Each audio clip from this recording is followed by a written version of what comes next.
I grew up a pastor's kid. I was always at church, Sunday morning, Sunday night. I kind of thought I had everything together. I felt like, God kept giving us these unexpected graces, and I just kind of kept doing my thing. And in 2017, there was a void in my heart that I knew was reserved for God, but I chose to start a clothing line called Dirty Bird Golf. A website, I had polos, I had hats, I had people all over the world praising me for this brand that I had. So my pride took over. I spent hours on social media. I've always heard God telling me, pray with your wife, read your Bible with your wife, tell your kids that I love them and that I died on the cross for them. I bottled it up. I didn't listen. It was a bad season for a long time where I just did not listen to what God was telling me to do. I grew up playing golf my whole life, and so my grandfather taught me. It's what I do with my dad. The 5 hours where I could kind of go out, not make good choices, drink. The drinking part really took a toll on me because that was my trigger.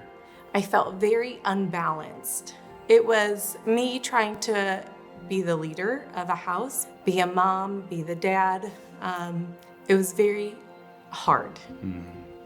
I went out golfing with my usual buddies, standing at the bar, and then throughout the round, more alcohol is consumed. Before I left to play, I told Gia, hey, let's go on a date tonight.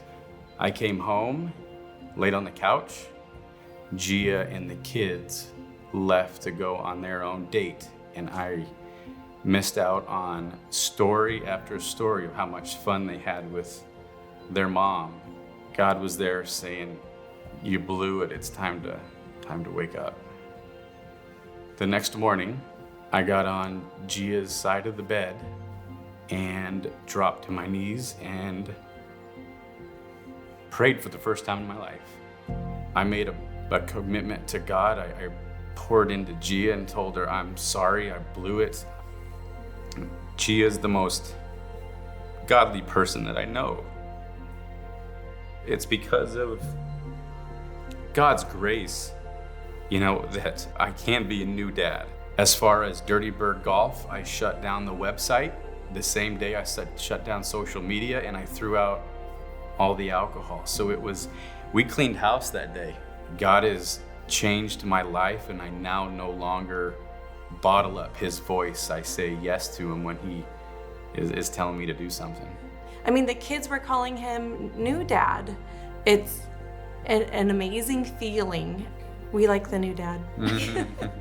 I'm serving at JHM, and JHM has actually changed my life. Pouring into young kids, and I think God's also teaching me, Josh, probably 7th grade is where you started some of your bad habits. I was sitting at Sunday morning service, and I kind of get that same feeling I had at JHM, where I'm feeling God is saying, Josh, you're going to start a life group for golfers. And so we go out and we play 9 holes on a Friday afternoon, and then we sit around on the driving range and talk about the Lord. It's really cool to see how God's moving in that group.